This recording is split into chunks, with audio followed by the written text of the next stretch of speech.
Welcome to our channel. Before we get started, please consider liking and subscribing so we can bring more stories like this to you. Ghosts of Razor Thorn. The wrench fit Elias's hand like a second skin. He tightened the last bolt on the sputtering engine of Mrs. Gable's ancient sedan. The metallic click, a small victory against the relentless hum of his own thoughts. Grease stained his hands. A familiar comfort. A shield against the phantom blood he sometimes still felt there. He wiped his brow with the back of his forearm, leaving a streak of black on his forehead. "All right, Mrs. Gable," he said, his voice raspy from disuse. She should be purring like a kitten now. Mrs. Gable, a woman whose wrinkles told stories of sun and hard work, beamed. "Elias, you're a lifesaver. I don't know what I'd do without you." Everyone else said she was a lost cause. Elias just shrugged, avoiding her gaze. Just a few loose connections. Pays on the counter. He turned back to his toolbox, meticulously arranging his tools, each one in its designated space. Order was the only thing that kept the chaos at bay. The bell above the door jingled, announcing a new customer. Elias braced himself. He preferred the solitude of his garage, the company of engines and gears. People brought questions, memories, potential. He wasn't sure he could handle any of it. He was wrong that IT was just Sheriff Brody. His face etched with a weary familiarity. "Evening, Elias." "Just checking in." Elias nodded, offering a curt greeting. "Everything's quiet, Sheriff." "That's how we like it." Brody's eyes, though, held a weight that belied his casual tone. "Heard you got Mrs. Gable's car running." "Good of you," Elias grunted, turning back to his work. He knew what Brody was really saying. "Good of you to be doing something normal. Good of you not to be." Razor. The name echoed in his head, a venomous whisper. Razor Thorn. A ghost he could never quite outrun. That night, the ghost came for him. He was deep in sleep, or what passed for it these days, when the images flooded his mind at a crumbling warehouse, the acrid smell of gunpowder, the screams at a young woman, caught in the crossfire, her eyes wide with terror as Elias bolted upright in bed, gasping for air. Sweat plastered his hair to his forehead.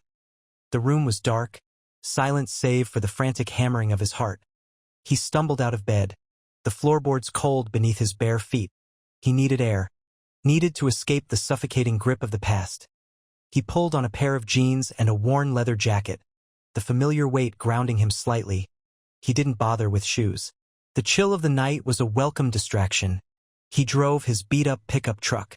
Out of town, the engine rumbling like a caged beast, he headed towards the Black Ridge, a jagged line against the starlit sky. There was a place there, a secluded overlook where he sometimes went, seeking. He wasn't sure what: solace, forgiveness, redemption. He parked the truck and walked the rest of the way, the rocky ground cutting into his feet. The air was thin and cold, carrying the scent of pine and damp earth. He reached the overlook, a small plateau overlooking the valley below. The town lights twinkled in the distance, a fragile beacon of civilization. He sat down on a large, flat rock, the cold seeping into his bones. He stared out at the darkness, his mind a battlefield of memories. The woman in the warehouse, the faces of the men he'd killed, the orders he'd followed. He tried to bury Razor Thorn, to suffocate him with wrenches and engine grease and the mundane routine of a small-town mechanic. But Razor was always there, lurking beneath the surface, a coiled spring ready to unleash. He closed his eyes, trying to block out the images, the sounds, the guilt. But it was no use. They were a part of him, etched into his soul. He opened his eyes again, the darkness now seeming even deeper, more oppressive. He wasn't seeking solace here. He was just waiting for the inevitable moment when Razor Thorn would be needed again, and dreading it, running from shadows. The bus wheezed, expelling Izzy and Lily onto Harmony Creek's fractured depot. Heat shimmered off the asphalt, mirroring the frantic pulse beneath Izzy's ribs. Lily, teddy bear clutched tight, muffled a sob against Izzy's thigh. "Shoo, Mija," Izzy soothed, her tone a velvet counterpoint to Lily's distress. "We're here. We're safe." But the reassurance tasted like ash, a brittle shield against the coming storm. Harmony Creek proved smaller, more desolate than imagined. A smattering of weary buildings clinging to a forgotten highway. Optimism felt equally scarce. The first boarding house, its blue paint flaking, dismissed them with a brusque shake of the head. "No room," the landlady snapped, her gaze skimming over their threadbare bags. The diner owner echoed the sentiment, albeit with a practiced smile. "Sorry, hon. Nothing. Available. Quiet little place.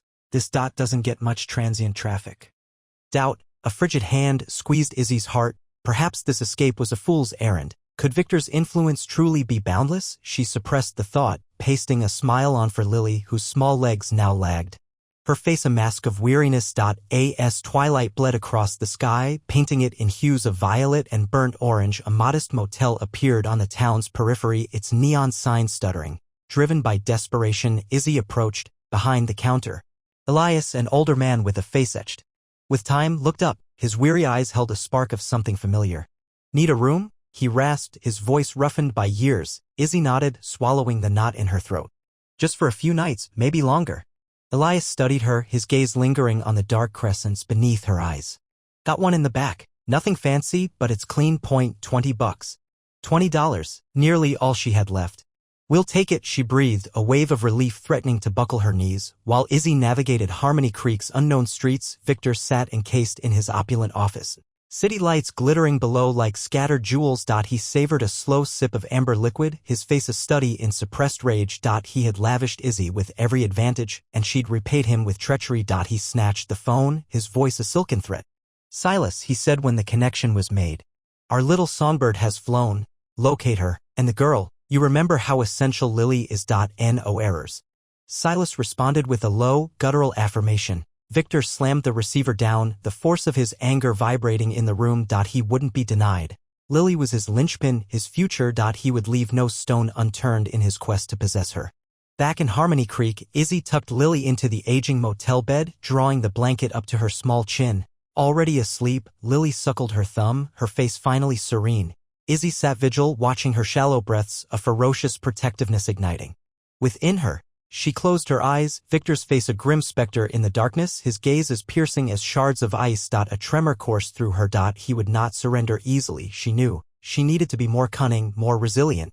She had to safeguard Lily, regardless of the sacrifice. A sudden sound from beyond the door jolted her alert. She stilled, straining to listen. Probably nothing, only the wind keening through the drafty walls, but fear, an uninvited guest these past months, hissed in her ear. She grasped the weighty lamp on the nightstand, her heart hammering against her ribs. The shadows in the room seemed to deepen, morphing into grotesque shapes. She was outrunning shadows, yes, but she was also prepared to confront them. For Lily's sake, she would descend into any abyss. The diner intervention. The chipped formica of the diner table felt cold beneath Izzy's trembling hands. The smell of stale coffee and frying bacon, usually a comfort, now twisted in her stomach. Silas, all bulk and menace, leaned over her. His breath thick with cheap whiskey and thinly veiled threats. Two of his goons flanked him, silent sentinels of intimidation. Maria was at daycare, but Izzy still felt a primal fear clawing at her throat. "We've been real patient, Izzy," Silas rumbled.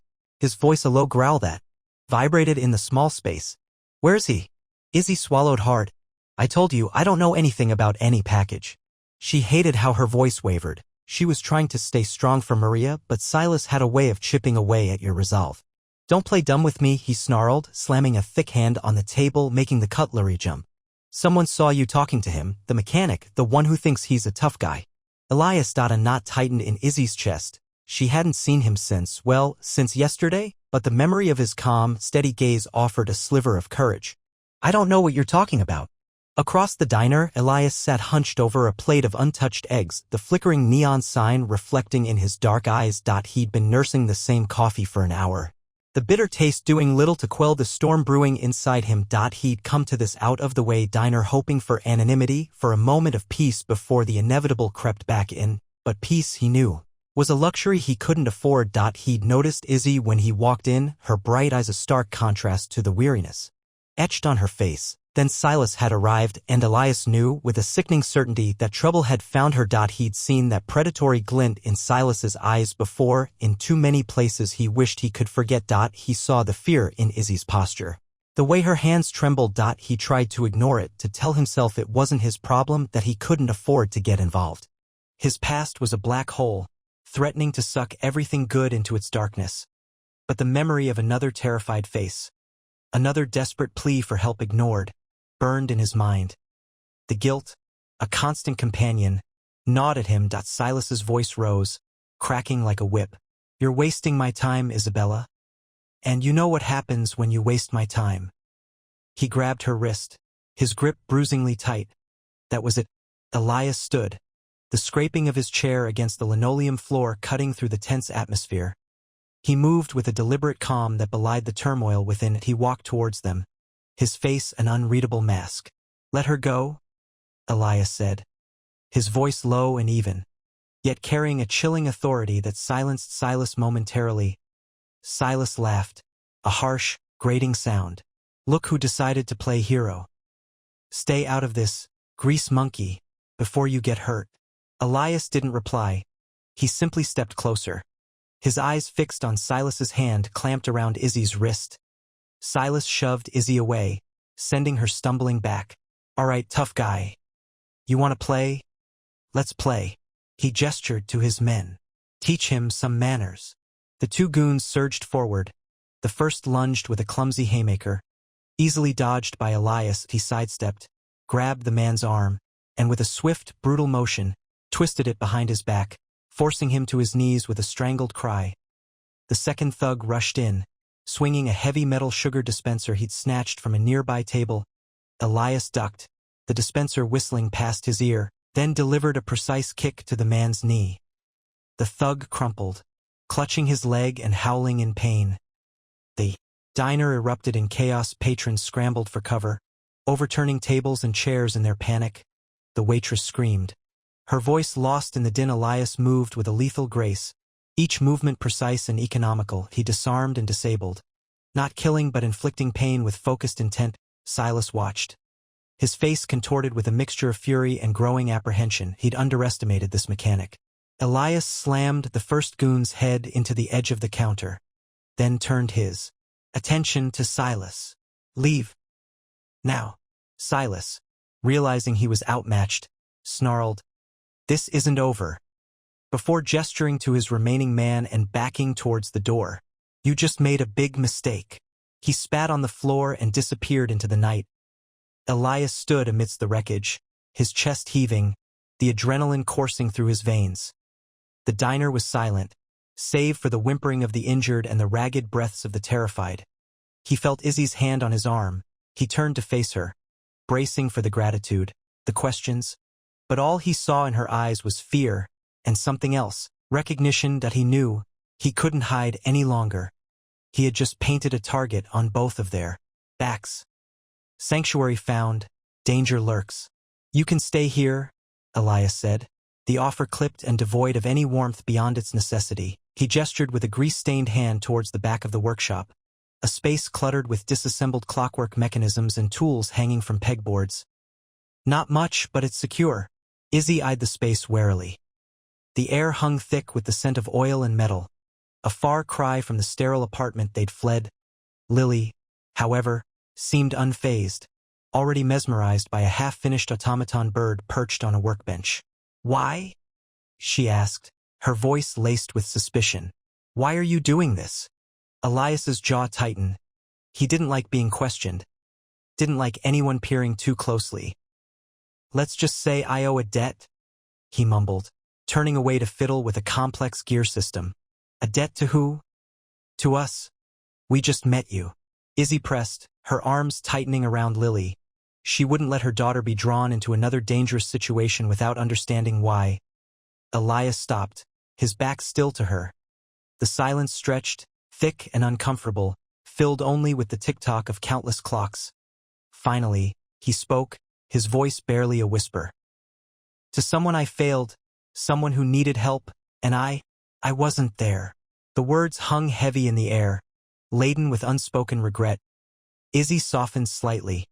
She saw the pain etched on his face, the weariness in his posture. He wasn't just offering shelter.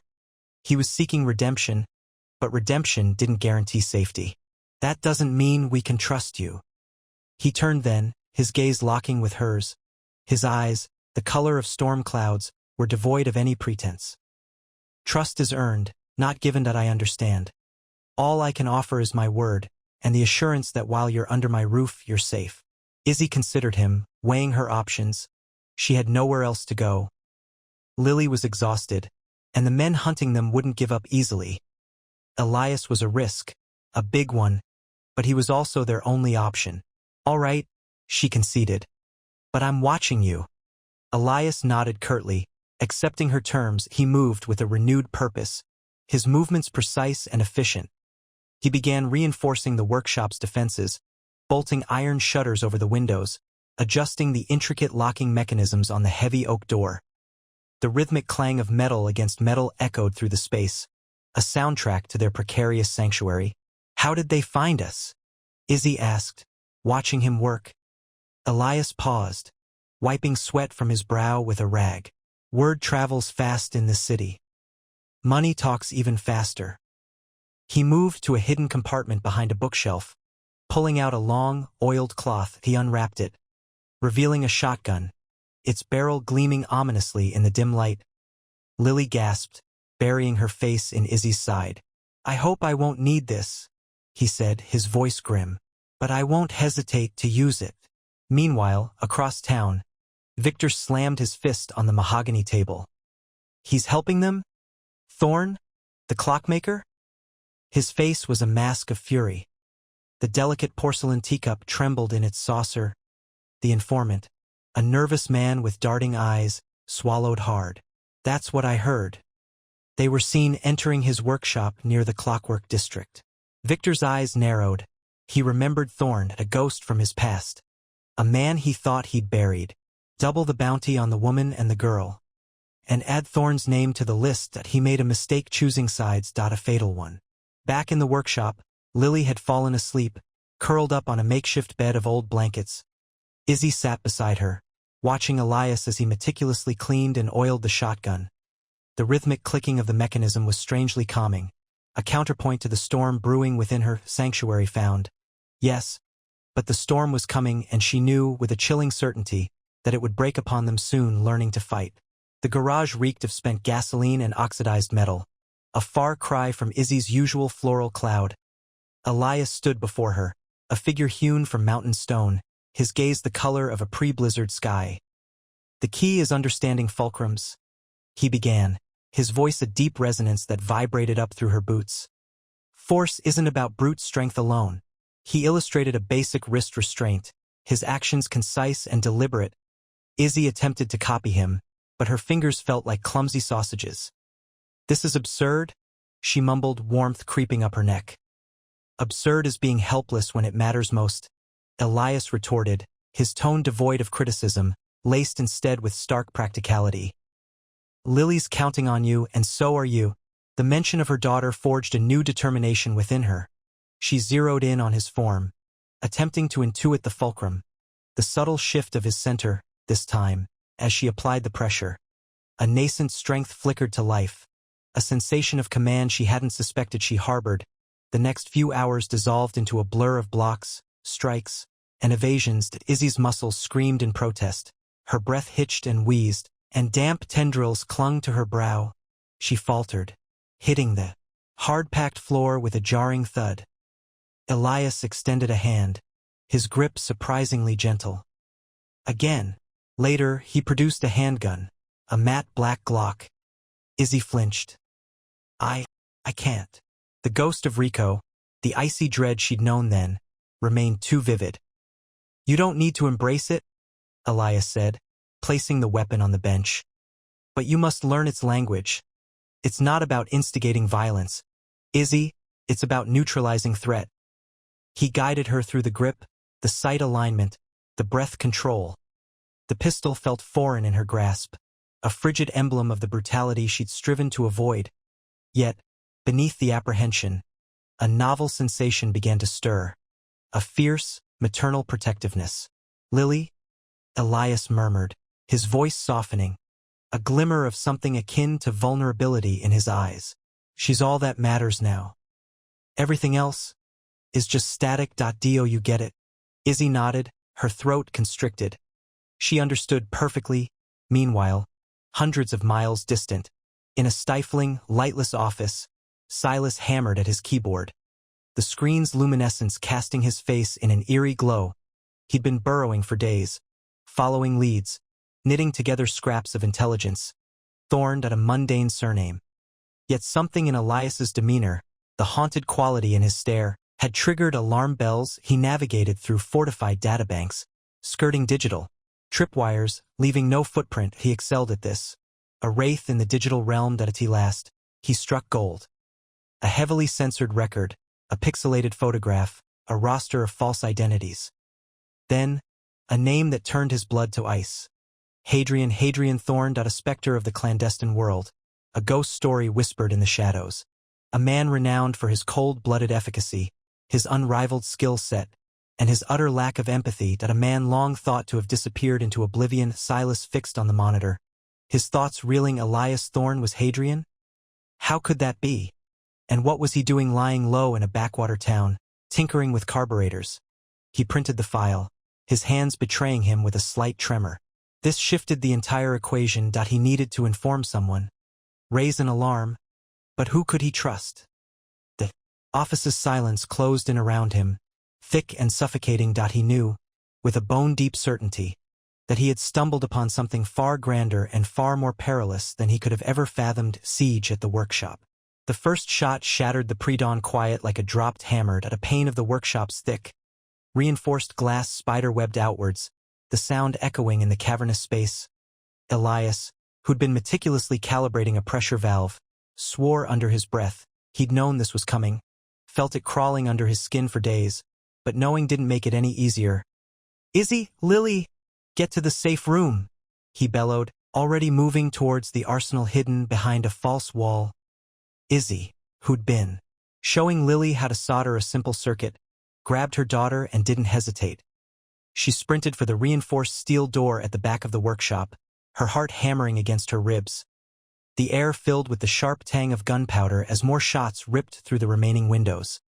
Elias emerged from the hidden compartment, a shotgun in his hands and a grin set to his jaw. He'd rigged the workshop with a series of rudimentary defenses. Hoping to buy them time, motion sensors triggered. Blinding strobes, momentarily disorienting the attackers as they poured through the breached perimeter. The first man stumbled, clutching his eyes, and Elias didn't hesitate. A deafening blast echoed as the shotgun roared, sending the man sprawling. "Showtime?" he muttered, his voice a low growl. Izzy wrestled with the safe room door, its heavy locking mechanism resisting her frantic efforts. She could hear the gunfire, the screams, the terrifying sounds of a battle raging outside. Lily clung to her leg, whimpering. Finally, with a grunt, the door swung open. She shoved Lily inside, then hesitated. Looking back at the workshop, she'd seen Elias move with a cold, efficient grace. But she couldn't shake the feeling that he was outnumbered, outgunned. "Stay here, Lily," she said firmly, her voice trembling slightly. "No matter what, don't open this door." She grabbed a heavy wrench from a nearby toolbox, her knuckles white as she gripped it. She'd learned a thing or two about survival in her life, and she wasn't about to cower in a corner while Elias fought to protect them. Outside, the workshop had become a war zone. Elias moved like a ghost, using the shadows and machinery for cover. He'd wired tripwires to release canisters of industrial smoke, creating a dense fog that hampered the attackers' visibility. Another man went down, choking and coughing, as Elias emerged from the smoke, delivering a swift, incapacitating blow with the butt of his shotgun. But they kept coming. He could hear Silas's voice booming through a megaphone, laced with a mocking amusement. "Come out, Thorne! Don't make this harder than it needs to be. Just hand over the girl, and we can all go home." Elias ignored him, reloading his shotgun with practiced ease. That he knew Silas wouldn't honor any bargain. This was personal. Izzy crept along the wall, her heart pounding. She saw one of the hitmen cautiously advancing. His weapon raised. He hadn't seen her. She took a deep breath, summoning every ounce of courage she possessed as he passed. She swung the wrench with all her might, connecting with the back of his head. He crumpled to the floor without a sound. She stared at the fallen man, her hand shaking. She'd never hurt anyone like that before. But she'd do it again, 1,000 times over, to protect her daughter. Silas's voice cut through the chaos, colder now, tinged with something darker. "Elias, Elias. Such a waste of talent. Remember Sarajevo, Thorn? All those innocent lives? You haven't changed a bit, have you? Still hiding behind the innocent. Elias froze. Sarajevo. The name was a poisoned dart to the heart that he hadn't spoken of that in years, hadn't even allowed himself to think about it. How could Silas know? The distraction was almost fatal. A bullet grazed his arm, sending a searing pain through his shoulder. He stumbled, losing his grip on the shotgun. He was trapped, exposed. He knew, with a chilling certainty, that this was just the beginning. The cost of protection. The world fractured. Glass dissolved into razor shards, and the workshop echoed with thunderous gunshots. A keen cry, lilies, sliced through the pandemonium. Elias, already hitting the floor, witnessed the nightmare unfold, a wooden barb launched by a bullet's ferocity, impaling Lily's chest. Elias! Izzy's voice cracked as she cradled Lily. A dark bloom blossomed on Lily's dress, painting Izzy's palms scarlet. Please, do something. He lunged toward them, thoughts colliding. He'd anticipated violence, braced for it, yet never envisioned Lily in its crosshairs. Guilt, a mordant ache, twisted within him. He should have foreseen this. He ripped open Lily's blouse. Ignoring Izzy's strangled protests, the splinter was buried deep, a breath away from her heart. He jammed a wad of fabric against the wound, battling the spreading stain. A medic. We need one now. Izzy choked, her face a mask of grime and tears. We have to get her to safety. Elias knew their sanctuary had become a cage. Evacuating Lily, however fragile, was a perilous choice. There's a triage station uptown, he rasped, his voice tight. But the route, it'll be hell. Izzy's gaze locked with his, sheer desperation blazing in her pupils. It's our only shot. Shield, I hear. He nodded, summoning a cold resolve, snatching his customized shotgun from the bench. Its familiar weight anchored him. Brace yourselves. We're running this gauntlet. The escape dissolved into a fever dream of explosions and adrenaline. Elias became a whirlwind of lethal force, tearing holes in the advancing lines with ruthless efficiency. The air stank of cordite and smoldering timbers. Izzy, pale yet resolute, clutched Lily, weaving through the wreckage, whispering prayers. They burst through the rear exit, Elias demolishing the reinforced door in a shower of splinters. The alley offered scant solace, spotting his modified motorbike humming a few yards away. Prepped by remote ignition, he barked, "Get on." Sending a withering stream of fire to suppress their pursuers. Izzy scrambled onto the pillion, Lily a lifeless weight in her embrace. Elias vaulted onto the seat, gunned the engine, and they rocketed from the alley. Spitting gravel in their wake, the hunt was on. The streets had become a battlefield of overturned produce and scattering citizens. Projectiles whizzed past, biting chunks from the bike's armor. Elias threaded the narrow lanes, his reflexes sharpened by years of brutal survival. The snarl of pursuit vehicles grew closer, heavier, more powerful. He dared a backward glance. Two sedans were closing, their occupants leaning out, guns barking. He needed to shake them. Now. A sliver of space yawned between buildings, barely enough to squeeze through. He inhaled, trusting his instinct, and wrenched the bike sideways, pushing it beyond its capacity. Metal shrieked against brick, showering them in debris, but they punched through, momentarily baffling their hunters, but respite remained elusive. The triage station was blocks distant, and the assassins were relentless. He felt Lily fading in Izzy's grip. Each heartbeat stretched into an eternity. The cost of protection, he understood with chilling clarity, was a debt he might not be able to pay. He could only pray they all lived long enough to find out. Showdown at the factory. The factory loomed, a skeletal silhouette against the bruised twilight sky. Rust swept down its corrugated iron skin, and shattered windows gaped like empty sockets. Elias felt the familiar chill settle over him. A cold that had nothing to do with the evening AI or it was the echo of other factories, other fights, other failures. He kicked open the warped loading bay door, the sound swallowed by the cavernous interior. Dust motes danced in the slivers of moonlight that pierced the gloom, illuminating decaying machinery and pools of stagnant water. Silas. Elias's voice echoed, a ragged challenge. A metallic clang from the upper levels answered him. Then Silas's laughter, cold and sharp as shattered glass. Come and get me, brother. Let's finish this little family reunion. Elias moved through the factory, his senses heightened, every nerve screaming. The air hung thick with the smell of decay and old oil. He saw Izzy and Sophia huddled near a stack of crates, Victor standing between them and a narrow staircase leading up. Elias nodded to Izzy, a silent promise. He took the stairs two at a time, the rusted metal groaning under his weight. Silas waited for him on a narrow gantry overlooking the main floor, a grin twisting his face. You shouldn't have come, Elias, Silas said, his voice laced with venom. You could have had peace, but you always were a sucker for lost causes. It ends here, Silas. Elias's voice was a low growl. Silas lunged. The fight was brutal, raw.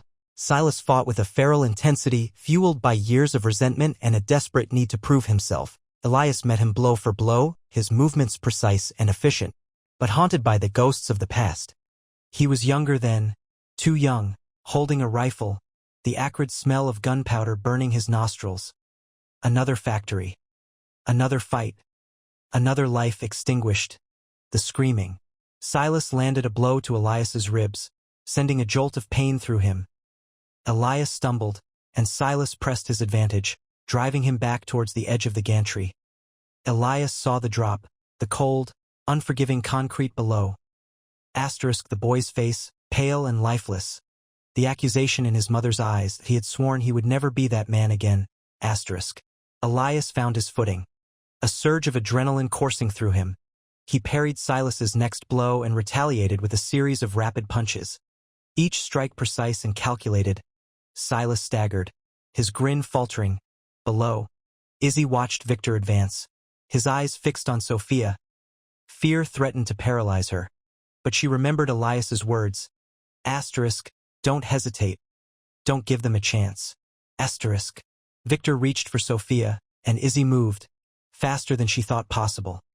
She grabbed a rusted pipe lying nearby and swung it with all her might, catching Victor on the side of the head. He roared in pain and stumbled back, clutching his head. Izzy pressed her attack, swinging the pipe again and again. Victor raised his arms to defend himself, but Izzy didn't stop.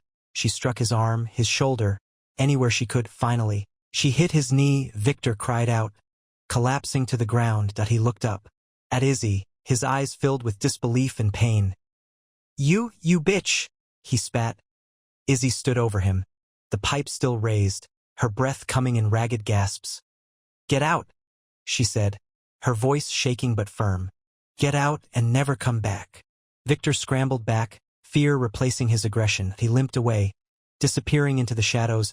Izzy turned to Sophia, pulling her close on the gantry. Elias disarmed Silas, sending his knife clattering to the floor below. He grabbed Silas by the throat.